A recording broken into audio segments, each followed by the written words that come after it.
Hi, welcome back to my channel friends. చూడండి, ఈరోజు అయితే మా బర్రెల కోసం గడ్డికి అయితే రావడం జరిగింది. ఇదే గడ్డి వాళ్ళు అక్కడ కోస్తున్నారు, మా వాళ్ళు వాళ్ళ కోస్తున్నారు కదా. చూడండి ఫ్రెండ్స్, కొండల కింద, ఓకేనా.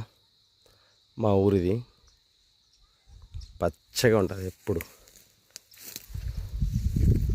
చూడండి, బాగున్నాయి కదా. ఇవన్నీ మామిడి చెట్లు.